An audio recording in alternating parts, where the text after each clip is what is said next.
Hi, I'm Juliette Maris, integrated bodyworker and co-founder of BeautifullyBalanced.me. So today I want to talk to you about what's been coming into my office every single day this week, and that is head stuff. I feel like it's the end of the year and projects are coming to a close and everybody's thinking about everything that they want to accomplish next year, and it just means that everything's all up here and we're not in our body. So I want to give you two things that I personally do when I feel like I'm up here and not down here. So the very first thing is, for me, I'm usually thinking about something and there's no resolution, or I don't know how to solve the problem that's going on in my head. So what I do is I take a piece of paper, usually it's a Post-it, and I write down whatever issue is going on. That way it's a physical reminder, or it's a physical action letting that thought out, and it doesn't have to stay in my head anymore because it's right there on the Post-it. And the other thing that I do is start to use some belly breathing. I tend to hold my abs in when I get stressed, when I'm thinking about something and I'm really focused, and that doesn't keep me in my body, it keeps me up in my head. So using some belly breathing and feeling my feet firmly planted into the floor is also another really great tip that I use for myself when I'm up here. And so the last thing that I want to share with you is an exercise that will help release the muscles in the very back of the head, just underneath the skull. These muscles are called your suboccipitals, and they're used whenever the head is tilted up, so whenever the chin is up. So if you sit at your desk and you do a lot of computer work, more times than not, when you're really focused, you tend to move forward. Also, if you have glasses, and sometimes you tend to squint, or maybe bifocals, usually there's a forward movement of the head.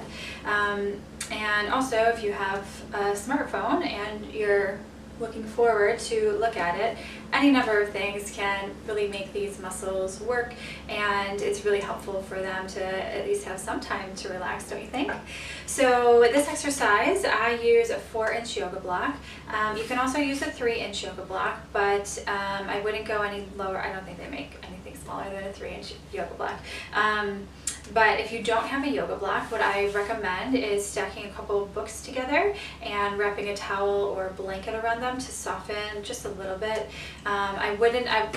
If you do that, I would make sure that it's no higher than 4 inches. If it is, it kind of defeats the exercise a little bit and brings in more tension than we need to have in there. So what you're going to do is lay down on your back on the floor and bend your knees. And put your feet on the floor. And then you want to use the yoga block, and you want it to go at the base of your skull. So you can feel around in your head and find where the bone stops, where there's muscle, and that is where you want the block to go. So you're going to relax your arms down by your sides. It's helpful to have your palms face up. And close your eyes and start to connect to the breath. So each inhale inflates the belly,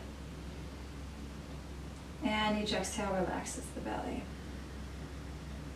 So now you're going to tuck your chin, and instead of pushing your head into the block, you're just going to soften and relax.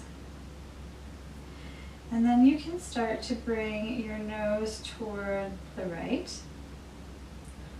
I would go all the way to the right at first, and then come back about halfway. And stay here and use the belly breathing. If you don't feel anything at first, try to soften more, but don't push your head into the block, because that's just going to engage the muscles that we're trying to relax. So I would stay here for a couple of breaths until you start to feel the muscles in the back relax. And then come back again about halfway to where you started. Take a couple of belly breaths, and once you feel like that's softened, then you can come back to center. And then you can repeat on the other side. And you can stay in any of these positions as long as you need in order for them to relax. A lot of times, if we've been going, we're all up here. So it'll take a minute to really calm the body down and actually just chill out.